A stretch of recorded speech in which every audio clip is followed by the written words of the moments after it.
On the lower end, this is if you are doing a redesign, not a template customization, we suggest that you don't spend less than $5,000. A lot of will think that that's a lot of money, but it really isn't, especially if you are doing, I would say, over $500,000 or $1 million revenue. Here is why. You can go with a company that charges $500, $750, but you're not going to get anything different and special. The most important element in a redesign process is the strategy and the fact that a couple of different experts in conversions, in e-commerce, in lead generation, look at your design from a conversion standpoint. And that's not going to be cheap.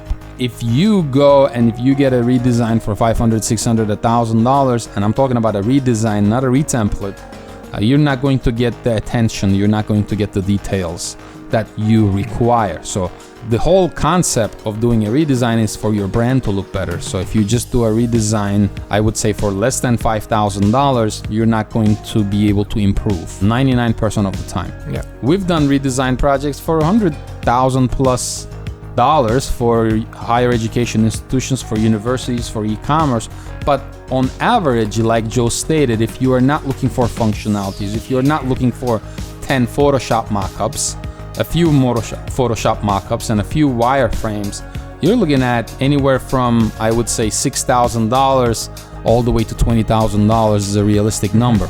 Now we work with clients who want rebranding, who want new photo shoots, who want new creative, new videos. As you add those up, it gets more and more and more expensive. We're just talking about the redesign process. Now, let's also talk about the platforms, Joe, because we work with different platforms. WordPress is one. We work with Joomla before it's kind of dying out.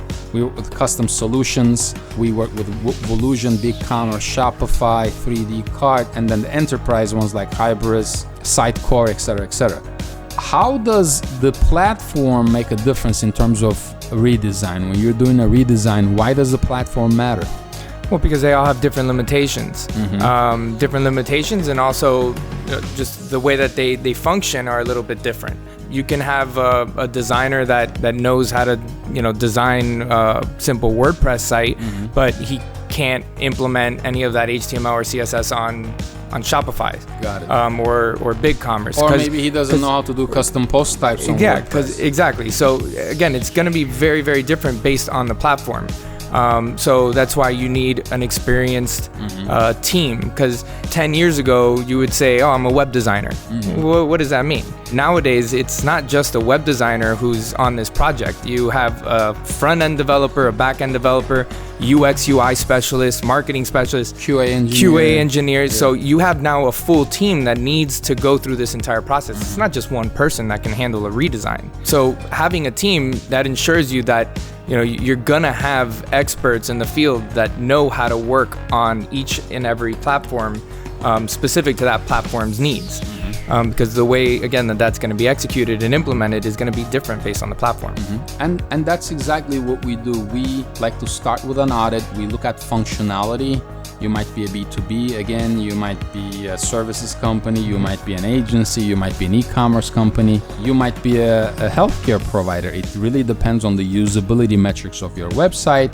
As Joe stated, all of this is integrated now. So from a design standpoint, it's not only about a design or it's not only about a redesign. You have to look at marketing, you have to look at functionality, you have to look at checkout, you have to look at the site metrics, and you have to look at the brand guidelines. So it's all together. What we like to do is we like to do an audit first, a design audit, a functionality audit, maybe a platform audit, and we go from there, and it gives you better expectations in terms of what you have to do next. That's it for this week. We'll talk to you guys next week.